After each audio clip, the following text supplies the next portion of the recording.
contenders, but let's start with Henry Armstrong. Down beside the witching waves, our cameramen find John Henry Armstrong, America's Negro welterweight champion of the world. John Henry is over here in training for his fight with Ernie Roderick at Haringey on May the 25th. Henry Armstrong, or Hurricane Hank, was the first and last boxer to hold 3 world titles simultaneously. John Henry likes fighting. His miracle year was 1938. He was already featherweight champion, but jumped 2 divisions to beat Barney Ross for the welterweight title. 3 months later, he beat Lou Ambers for the lightweight title. But after he's had a round with that stake, John Henry Armstrong feels a lot better. He was called the human dynamo, a fighter of perpetual motion. He wasn't a stylist, but he had a relentless aggression and incredible stamina. And we saw his remarkable ring work defeating Liverpool's Ernie Roderick in London, 1939. Cool courage and determination of Britain's up-and-coming Ernie Roderick. You're watching a fight that all in all is a brilliant feat of arms, fists and timing. Armstrong belongs to a long line of Negro champions, and tonight he's boxing better than ever.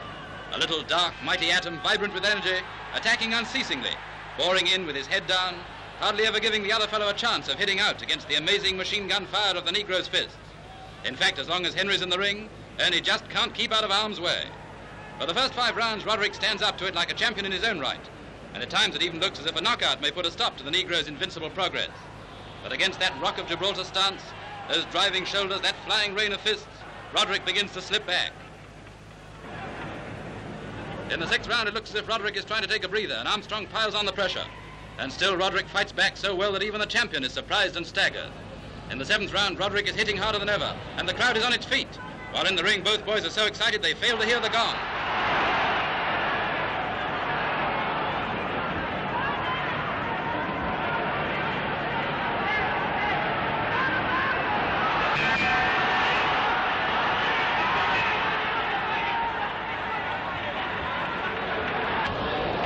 Through the next 5 rounds, Roderick's chance of landing a finishing blow seemed to be slowly fading. People are beginning to wonder whether Armstrong can keep up that amazing display of vitality. But like Felix, he keeps on walking.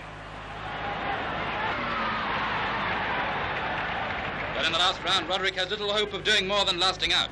But even that's an achievement against the flying phenomenon with the shining dark skin. But now the end is inevitable.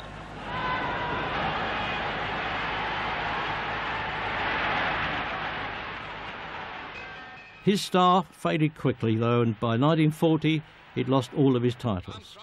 The laws were changed to disallow fighters from holding more than 1 title at the same time, and so Armstrong's reputation as the sport's greatest all-rounder was secured forever.